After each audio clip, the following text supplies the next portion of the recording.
welcome to Commerce School. How are you all? I hope you are very fine. Myself Khushbu Gupta, welcoming you back to the accounts lecture. We are learning the chapter retirement of a partner. Retirement of partner सीख रहे हैं हम. तो पिछले lecture में हमने सीखा था प्रैक्टिकल प्रॉब्लम स्टार्ट किए थे. तो प्रैक्टिकल प्रॉब्लम फर्स्ट सीखा है हमने. तो इसके पहले हम सारे बेसिक्स सीख चुके हैं. बेसिक्स की 5 वीडियो मैंने डाले. बेसिक स्ट्रॉन्ग करना चाहिए किसी भी बच्चे ने अपना, क्योंकि यही चैप्टर है जो आप लोगों को सीए फाउंडेशन में, सीएस में, आईसीडब्ल्यूए में और सीएमए में आते हैं. तो फाउंडेशन 11th एंड 12th अगर आपका बेसिक स्ट्रॉन्ग है, then after you can clearly easily clear the entrance exam. Okay, so you must clear these strong basics. Okay, you must prepare for the strong basics and then after solving the problem. So today we are going to solve the second practical problem. So before solving the problem on the board, I will first explain you so that you can understand what is given in the question, what we have to do. Okay, so let's first explain you. Okay, great, start. तो अभी मैं आपको second number का problem explain कर देती हूँ. क्या दिया आपको? The balance sheet of Ram, Shyam and Ghanshyam sharing profit and losses in the ratio of 3:2 respectively and their balance sheet as on 31st March 2019 were as follows. आप लोगों के सामने 3 पार्टनर्स है. ये हमारे ओल्ड पार्टनर्स है, राम, श्याम एंड घनश्याम. ये इनका ओल्ड प्रॉफिट शेयरिंग रेशियो क्या है? 3:2:1 इनका ओल्ड प्रॉफिट शेयरिंग रेशियो है. ठीक है, क्या बताया उसके बाद आप लोगों को? ये जो बैलेंस शीट दी गई है that is old balance sheet. Okay, किसी भी पार्टनर के रिटायर होने के पहले की बैलेंस शीट को बोला जाता है ओल्ड बैलेंस शीट. उसके बाद कौन रिटायर हो रहा है? Ghanshyam retire on 1 April 2019 on the following term. Ghanshyam जो कि हमारा लास्ट पार्टनर है ना, लास्ट नंबर पे पार्टनर है ना घनश्याम. तो घनश्याम क्या हो रहा है? रिटायर हो रहा है फर्म से. ठीक है, जब कोई नया पार्टनर फर्म से रिटायर होता है तो उसी दिन हम न्यू बैलेंस शीट बनाएंगे. आप लोगों को क्या बोला जा रहा है बनाने के लिए? पहले वो देख लेते हैं. Prepare profit and loss adjustment account, partners capital account and the balance sheet of the new firm हमें बनाने के लिए बोल रहे हैं. ठीक है, ओके, आपको profit and loss adjustment account बनाना है, पार्टनर्स कैपिटल अकाउंट बनाना है एंड न्यू बैलेंस शीट बनाना है. जिस दिन कोई पार्टनर फर्म से रिटायर होता है उस दिन हम न्यू बैलेंस शीट बनाते हैं. किस दिन रिटायर हो रहा है? घनश्याम 1 अप्रैल 2019 को रिटायर होना, उस दिन हम नई बैलेंस शीट बनाएंगे. फर्स्ट नंबर के एडजस्टमेंट ने आपको क्या बताया? Building and investment are to be appreciated by 5% and 10% respectively. What do you mean by respectively? Respectively मतलब पहले वाला रेट पहले वाले एसेट पे एंड दूसरे वाला रेट दूसरे वाले एसेट पे. तो बिल्डिंग 5% से अप्रिशिएट हो रही है. बिल्डिंग की वैल्यू कितनी अप्रिशिएट होना मतलब वैल्यू बढ़ना, रेज होना. ओके, तो बिल्डिंग की वैल्यू 5% से बढ़ रही है. बिल्डिंग की वैल्यू कितनी है? देखो आप बैलेंस शीट में जाके देखेंगे हम 60,000 है. इसके ऊपर 60,000 का जब आप 5% कैलकुलेट करोगे तो कितना आएगा? 3,000 आएगा ना. और जब एसेट की वैल्यू बढ़ती है तो फर्म के लिए प्रॉफिट होता है, तो उसका इफेक्ट किधर जाएगा? Profit and loss adjustment account के क्रेडिट साइड में हम लिखेंगे by building ₹3,000. Okay, and second effect किधर जाएगा? बैलेंस शीट के एसेट साइड में बिल्डिंग लिखेंगे 60,000 एंड बिल्डिंग में 60,000 में हम जाके अप्रिशिएट कर देंगे 5% कितना? 3,000 ऐड कर देंगे. मींस आपको टोटल आउटर कॉलम में कितना दिखेगा? 63,000 दिखेगा.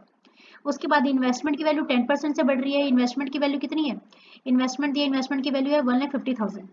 1,50,000 इन्वेस्टमेंट की वैल्यू है, उसकी वैल्यू 10% से बढ़ रही है. मींस 15,000 रुपये से बढ़ जाएगी.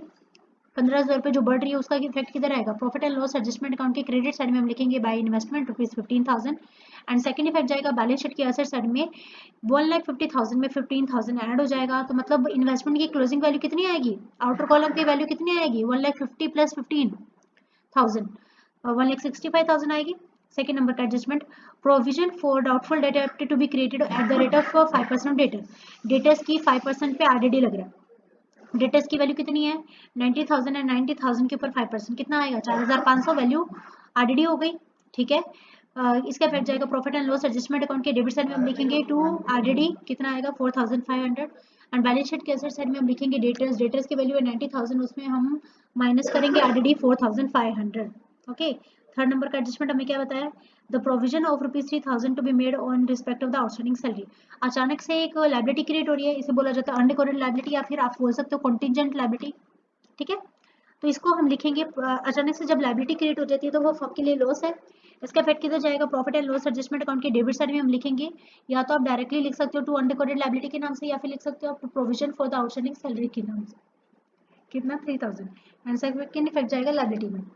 फिर 4 नंबर का एडजस्टमेंट क्या बताया आपको? Goodwill of the firm is valued at ₹90,000. Firm की गुडविल बताइए आपको 90,000.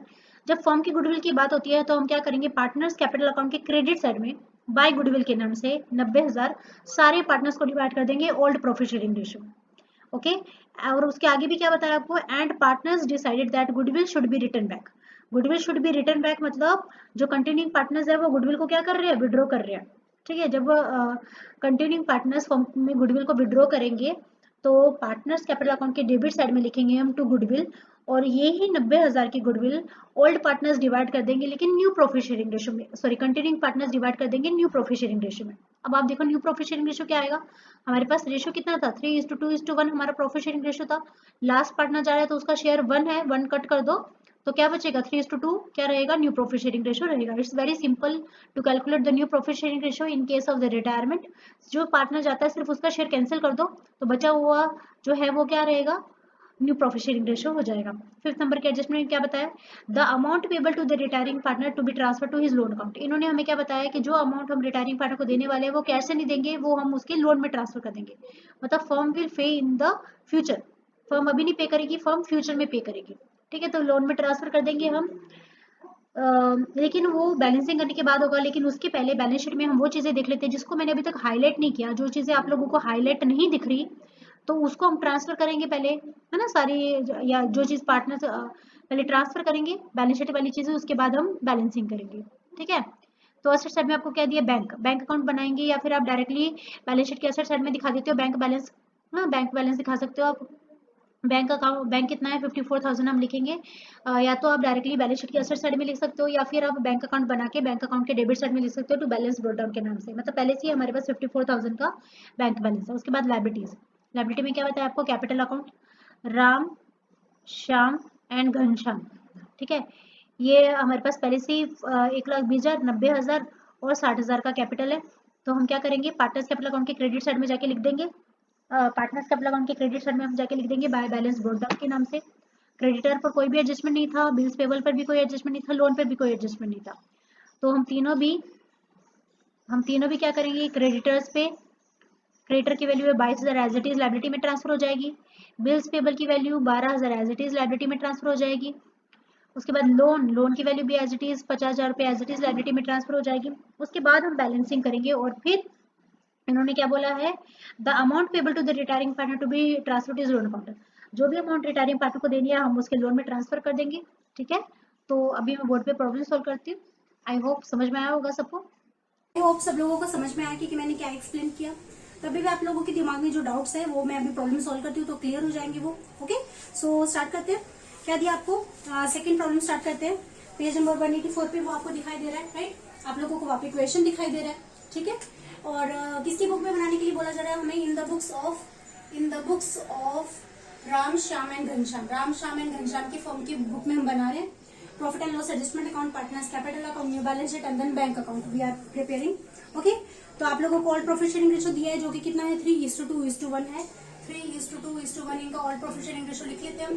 ओके, अब उसके बाद देखते हैं हम क्या है, बैलेंस शीट दी गई है, बैलेंस शीट बाद में करेंगे, पहले एडजस्टमेंट के साथ स्टार्ट करते हैं। आप लोगों को एडजस्टमेंट दिखाई दे रही है, कौन पार्टनर रिटायर हो रहा है, Ghanshyam. Ghanshyam is the third partner. यहाँ पर मैं मार्क कर लेती हूँ ताकि ध्यान में रहेगा कि हाँ Ghanshyam is the retiring partner. Okay, तो फर्स्ट एडजस्टमेंट में क्या दिया आपको, building and investment to be appreciated by 5% and 10% respectively. मतलब क्या, पहले वाला रेट पहले वाले एसेट पे, दूसरे वाला रेट दूसरे वाले एसेट पे। आपको कौन से दो एसेट दिए, बिल्डिंग एंड इन्वेस्टमेंट। तो बिल्डिंग की वैल्यू एप्रिशिएट हो रही है, बिल्डिंग की वैल्यू बढ़ रही है 5% से एंड इन्वेस्टमेंट की वैल्यू बढ़ रही है 10% से। तो बिल्डिंग की वैल्यू 5% से बढ़ रही है। बिल्डिंग की वैल्यू कितनी है, बिल्डिंग की वैल्यू कितनी है, 60,000 है। 60,000 के ऊपर 5% कितना है, कितना आएगा, 60,000 के ऊपर 5% कितना आएगा, 3,000 रुपए। इधर लिखेंगे हम, बढ़ रही है ना, इधर लिखेंगे बाय बिल्डिंग। बिल्डिंग की वैल्यू कितनी बढ़ रही है, 3,000। एक मिनट,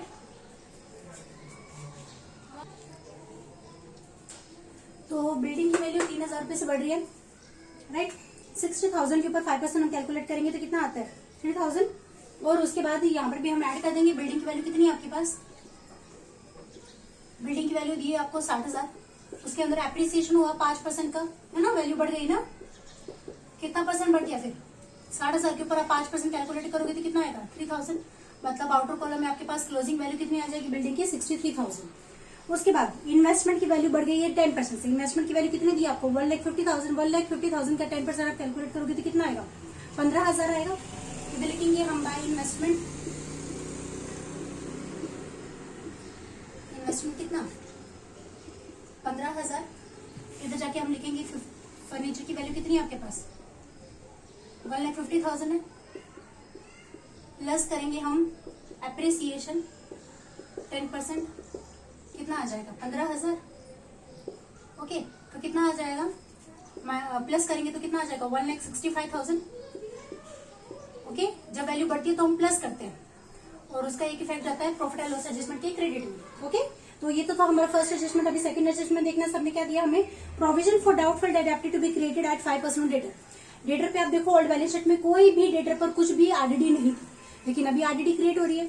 तो डेटर्स की वैल्यू कितनी है 90,000। 90,000 के ऊपर 5% आप क्रिएट करोगे तो कितना आएगा 4,500। 4,500 की आरडीडी क्रिएट हो रही है, मतलब डेटर से मिलने वाला पैसा कम हो रहा है। तो इसका इफेक्ट कितना जाएगा profit and loss adjustment account की डेबिट साइड में लिखेंगे हम 2 आरडीडी कितना 4,500। ओके, इधर लिखेंगे हम डेटर्स की वैल्यू कितनी है आपके पास 90,000 है, माइनस करेंगे हम आरडीडी 5%, कितना 4,500। तो बाहर कितना बचेगा 85,500। ओके, उसके बाद थर्ड नंबर के एडजस्टमेंट में क्या बताया आपको, provision for 3,000 is to be made in respect of the outstanding salary. अचानक से एक लाइबिलिटी क्रिएट हो रही है कि सैलरी देनी बाकी है, कितने रुपए की 3,000 रुपए की। अचानक से लाइबिलिटी क्रिएट हो रही है, पहले आपके पास कोई 3,000 की लाइबिलिटी है आपके पास बैलेंस शीट में, नो। तो ये अनकोर लाइबिलिटी, अचानक से लाइबिलिटी क्रिएट हो रही है, इधर लिखेंगे हम to provision for outstanding salary, to provision for outstanding salary. Okay, कितने की 3,000 की, ये फर्म के लिए लाइबिलिटी क्रिएट हो गई। लाइबिलिटी साइड में लिखेंगे provision for outstanding salary, provision for outstanding. Outstanding का मैं शॉर्ट में लिख रही हूँ, आउटस्टैंडिंग सैलरी कितनी है 3,000 रेज हो गई है ना। ओके, उसके बाद फोर्थ नंबर का एडजस्टमेंट क्या बताया आपको, goodwill of the firm is valued at 90,000। ठीक है, फर्म की गुडविल बताइए आपको 90,000। और उसके बाद क्या बताया, partners decided that goodwill should be return back. और पार्टनर ने डिसाइड किया कि गुडविल रिटर्न ऑफ हो रही है, फर्म की गुडविल है और वो गुडविल विड्रॉ की जा रही है, पार्टनर्स विड्रॉ करेंगे। तो गुडविल जब रेज हो रही है, जब फर्म की गुडविल है तो हम सारे पार्टनर्स को डिवाइड करेंगे। तो लिखना है कैसे करेंगे हम, गुडविल ऑफ द फर्म कितनी बताइए आपको, सबसे पहले तो देखो कितनी बताइए 90,000 बताइए, जिससे क्या करेंगे हम सारे पार्टनर्स में डिवाइड कर देंगे। इनका ऑल प्रॉफिट शेयरिंग रेशियो क्या है 3:2:1, ऑल रेशियो में डिवाइड कर देंगे सारे पार्टनर्स को। ठीक है, कितना है, कितने आ जाएगी 45,000, 30,000 और यहाँ पर आ जाएगा 15,000। ओके, और यही इसका इफेक्ट किधर आएगा, गुडविल इधर लिख देंगे बैलेंस शीट में। गुडविल कितनी बताई थी आपको 90,000 बताई थी, गुडविल की वैल्यू कितनी बताई थी आपको, जस्ट मिनट, गुडविल की वैल्यू 90 थी राइट। अभी यही गुडविल क्या हो रही है, विड्रॉ हो रही है, इधर लिखेंगे हम टू गुडविल, एक मिनट, अभी यहाँ पर गुडविल विड्रॉ भी हो रही है, साथ ही में उन्होंने बोला है goodwill is withdrawn by the partners, और सिर्फ कंटिन्यूइंग पार्टनर विड्रॉ करेंगे और वो भी न्यू प्रॉफिट शेयरिंग रेशियो में। ठीक है, ध्यान में रखना है। अब न्यू रेशियो में, अब इनका देखो ध्यान से समझना, देखो इनका ओल्ड रेशियो था 3:2:1। अभी एक पार्टनर जा रहा है, घनश्याम जा रहा है, घनश्याम जा रहा है मतलब वो लास्ट पार्टनर है, तो उसका रेशियो कैंसिल कर दो, कितना रेशियो बचेगा 3:2। ये क्या रहेगा, न्यू रेशियो रहेगा। इट्स वेरी सिंपल है ना, सिर्फ जो पार्टनर जा रहा है उसका शेयर कैंसिल कर दो, तो बचेगा वो क्या होगा, हमारे पास न्यू प्रॉफिट शेयरिंग रेशियो होगा। फिर 90,000 को मैं जब 3:2 के रेशियो में जब डिवाइड करूंगी तो कितना विड्रॉ कर पाएंगे पार्टनर्स, राम कर पाएगा 54,000 एंड श्याम कर पाएगा 36,000। और गुडविल इधर लिख देंगे हम, गुडविल विड्रॉ हो गई मतलब रिटर्न ऑफ, इधर लिखूंगी मैं रिटर्न ऑफ 90,000 की 90,000 गुडविल विड्रॉ हो गई, आउटर कॉलम में बचेगा, आउटर कॉलम में रहेगा नील। ओके, ठीक है। उसके बाद है फिफ्थ नंबर के एडजस्टमेंट क्या बताया आपको, the amount payable to the retiring partner to be transferred is loan account. जो भी अमाउंट रिटायरिंग पार्टनर को पे करनी है ना, घनश्याम को जो भी अमाउंट पे करेंगे वो कैसे पे करने वाले, वो लोन में, मतलब ऑन द स्पॉट फर्म पे नहीं कर रही, फर्म कैश में पे नहीं कर रही, फर्म बाद में पे करेगी, फर्म ने लोन में एडजस्ट कर दिया। ठीक है, कर देंगे, लेकिन वो बैलेंसिंग के टाइम पे होगा, उसके पहले बैलेंस शीट में आपके पास जो भी चीजें हैं जो अभी तक हमने ट्रांसफर नहीं की, पहले वो करेंगे, उसके बाद हम बैलेंसिंग करेंगे। बैलेंस शीट के एसेट साइड में देखना बैंक अकाउंट का बैलेंस कितना दिया है, पहले से ही हमारे पास 54,000 का बैलेंस है, इधर लिखेंगे हम टू बैलेंस ब्रॉट डाउन कितना 54,000। उसके बाद बैंक, उसके बाद रिलेटर्स का एडजस्टमेंट हो गया, बिल्डिंग का हो गया, इन्वेस्टमेंट का हो गया। ठीक है, अभी एसेट साइड हो गया, अभी लायबिलिटी साइड में आ जाओ। कैपिटल अकाउंट दिया है, कैपिटल लायबिलिटी साइड में हमें कैपिटल बैलेंस दिया है तीनों भी पार्टनर्स का, वो लिख देंगे हम। इधर लिखेंगे बाय बैलेंस ब्रॉट डाउन के नाम से, बाय बैलेंस ब्रॉट डाउन। कितना दिया है? 1,20,000, 90,000 और 60,000, राइट। ओके, उसके बाद क्रेडिटर पे कोई एडजस्टमेंट नहीं था, क्रेडिटर की value as it is liability side में ट्रांसफर हो जाएगी। क्रेडिटर्स की वैल्यू कितनी दी है आपको? 22,000। उसके बाद बिल्स पेबल की वैल्यू पे भी कोई एडजस्टमेंट नहीं है, बिल्स पेबल की value as it is liability में ट्रांसफर हो जाएगी। कितनी है बिल्स पेबल की वैल्यू? 12,000 रुपए। उसके बाद क्या है? लोन, कितना? 50,000। लोन पर भी कोई एडजस्टमेंट नहीं था, लोन की value as it is transfer हो जाएगी 50,000। ओके, उसके बाद हो गया। अभी क्या करेंगे? हम बैलेंसिंग करेंगे और जितना भी घनश्याम को देना है उसको लोन में डाल देंगे, ठीक है। तो बैलेंसिंग करते हैं। तो बैलेंसिंग के टाइम पे आप देखो ये आपका टोटल क्रेडिट साइड का टोटल आ रहा है ज्यादा, क्रेडिट साइड का टोटल है 18,000 रुपए और डेबिट साइड का टोटल कितना है? डेबिट साइड का टोटल है 7,500 रुपए। इनके बीच का डिफरेंस कितना? माइनस करेंगे तो कितना आता है? 10,500 रुपए। क्रेडिट साइड का क्योंकि टोटल ज्यादा है इस वजह से क्या रहेगा? प्रॉफिट रहेगा। लेकिन हम दिखाएंगे किस साइड में? जिस साइड का टोटल कम है, डेबिट साइड में दिखाएंगे। इधर लिखेंगे हम टू पार्टनर्स कैपिटल अकाउंट,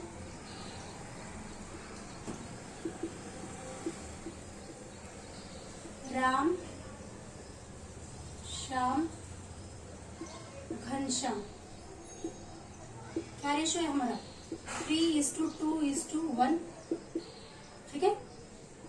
कितना है? 10,500। अब जब हम पार्टनर्स को डिवाइड करेंगे तो कितना आएगा? 5,250। उसके बाद शाम को आएगा 3,500 रुपए और घनश्याम को मिलेंगे 1,750, 1,750 रुपए। ओके, अब यही प्रॉफिट है वो हम पार्टनर्स कैपिटल अकाउंट के क्रेडिट में डाल देंगे। इधर डाल देंगे by profit and loss adjustment account. Okay, क्या है ये? प्रॉफिट है कितना? 5,250, 5,250।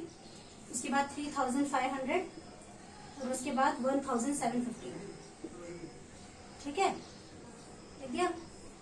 अभी बैलेंसिंग करेंगे यहाँ का, लेकिन सबसे पहले हम रिटायरिंग पार्टनर का बैलेंसिंग करेंगे। रिटायरिंग पार्टनर घनश्याम का बैलेंसिंग करेंगे, लास्ट पार्टनर है वो। इसका बैलेंसिंग करेंगे तो कितना आता है? 76,750 यहाँ का टोटल आता है। डेबिट साइड में तो कुछ भी नहीं है, 76,750। तो यही अमाउंट हम लोन में ट्रांसफर कर देंगे। मतलब घनश्याम को मिल रहा है पैसा, लेकिन अभी नहीं मिलेगा, उसको बाद में मिलेगा। तो हमने किस में डाल दिया? लोन में ट्रांसफर कर दिया, लोन अकाउंट में ट्रांसफर कर दिया। सिर्फ रिटायरिंग पार्टनर का कॉलम में जाएगा 76,750 और उसका सेकंड इफेक्ट किधर जाएगा? बैलेंस शीट की लायबिलिटी में। इधर लिखेंगे हम घनश्याम्स लोन अकाउंट, घनश्याम्स लोन अकाउंट। कितना? 76,750। ओके, उसके बाद बाकियों का बैलेंसिंग करेंगे राम एंड श्याम का। राम का बैलेंसिंग करेंगे तो कितना आएगा? 1,70,250, ठीक है। इधर भी लिखेंगे 1,70,250।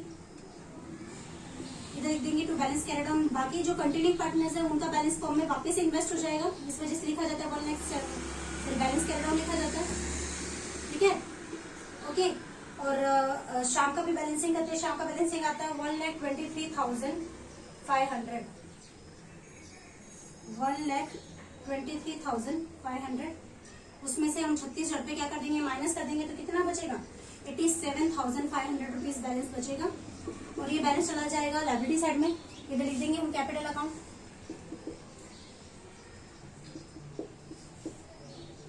Capital account. एक मिनट, यहाँ पर पहले माइनस करना पड़ेगा ना।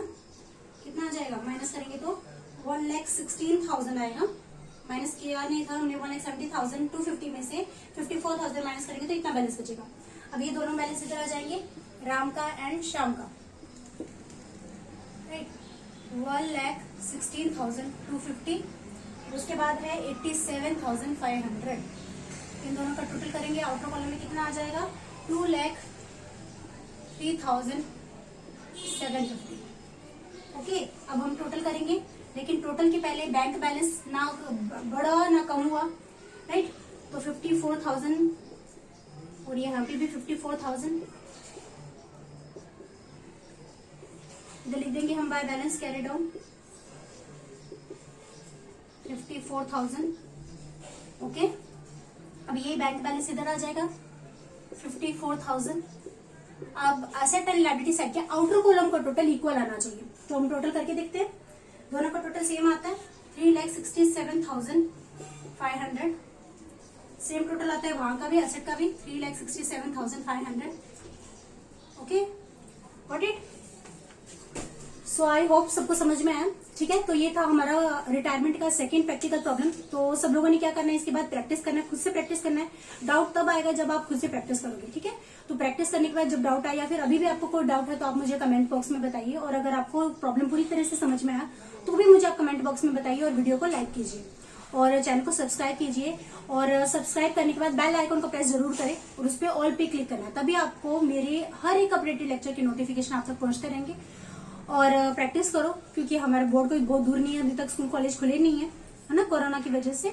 तो सबने एक तो सेफ्टी रखना है, सेफ रहना है, और दूसरा प्रैक्टिस करनी है, पढ़ाई करनी है घर पे। ठीक है, आपको कुछ भी चाहिए हो, कोई सा भी चैप्टर चाहिए हो तो मुझे आप कमेंट बॉक्स में बताइए। मैं उस चैप्टर पे वीडियो बनाऊंगी और आपको यहाँ पर चैनल पे अपलोड करूंगी।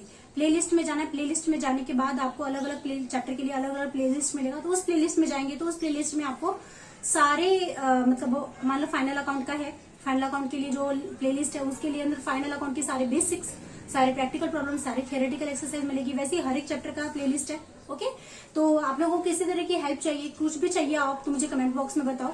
ओके, तो I will make the lecture on that.